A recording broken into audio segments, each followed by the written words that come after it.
Guys, so now you have shaded, or sorry, you've colored your comic and you are going to begin shading. So the first thing you want to do is look over here. You've got your lines layer, which is set to multiply. You've got your color layer, which is fully colored, and hopefully you've put in a background. So we need to kind of decide like where the light is coming from. So if you have a picture or background like mine, you can see the light is kind of coming from down here. Now, that's going to mean that the light is going to be on the bottom side and their darks are going to be on the top side. We are looking for consistent shading.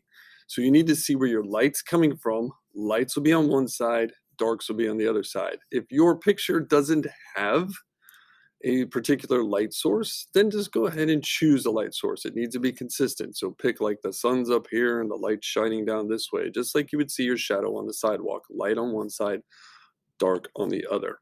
All right, so once you've picked your light source, you're going to go to your color layer. You're going to right click it and you're going to duplicate it. And this one you're going to call shading. This is very important because you do not want to color on your color layer. You want a backup just in case. You're going to click OK.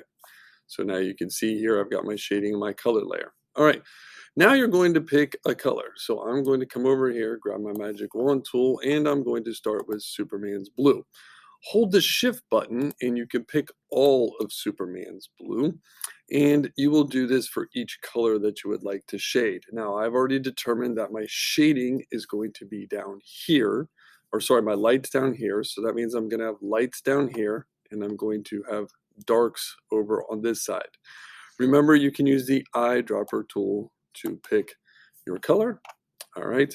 And then I'm going to want a lighter version of my Superman blue. So not fully white, but definitely lighter. All right.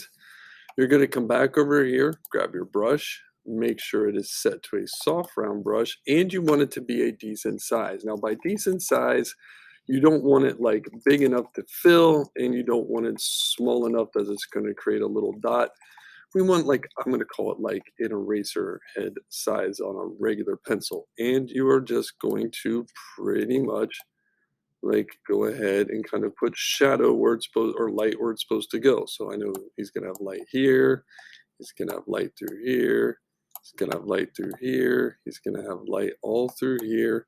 And he's going to have some light showing down here and underneath his arms over here. All right. Then the same thing, he might have some like light across his chest if you want to be really fancy about it. Same thing for darks. You're now going to come down here and you're going to grab a dark. Same thing. He's going to have darks now on this side. All right. So he's going to have some darks over here. He's going to have darks underneath his cape. He's going to have some darks up here as he's flying away. All right, maybe some darks up over here, some more back in here. All right, and this is kind of underneath his armpit a little bit. All right, now this is like basic shading. You've just kind of done lights and darks, and we don't want basic shading. All right, we're going to try to use kind of, if you've ever smudged a pencil, we're going to use the smudge tool and blend our shading here. And I'm going to explain here right now. The smudge tool is located underneath this eye droplet, which is the blur tool. So you're going to grab the smudge. Again, make sure it is a soft round brush and make sure that is at 50%. Again, you want a decent size when you're doing this. All right. And I'm going to zoom in. Okay. So I'm going to zoom in while I'm doing this. Now the smudge tool is going to move it around. So it's going to blend. Hopefully you guys can see it right there. It's going to blend. All right. So I want to try to blend. I'm going to make it a little bit smaller.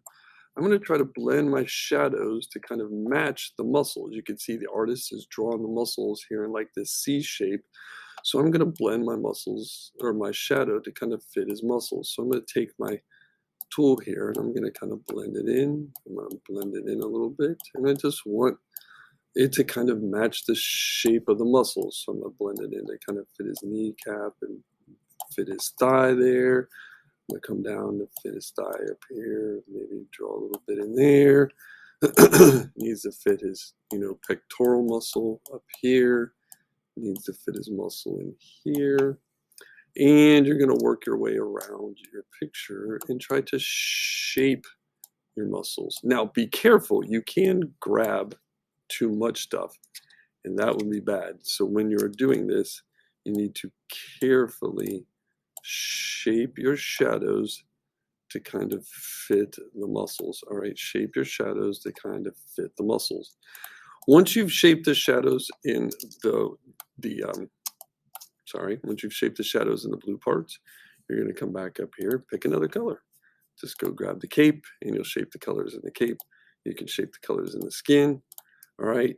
And let me show you an example of what it would look like when it's fully done. You can see I fully shaded everything in. So you can see that I went a little bit differently. I was determining on this one that I think the light's more coming from over here. So you can see I shaded in his cape. He's got the lights and the shadows are all shaped. His face is shaded. His arms are all shaded with the light and the shadow. His hands, his skin.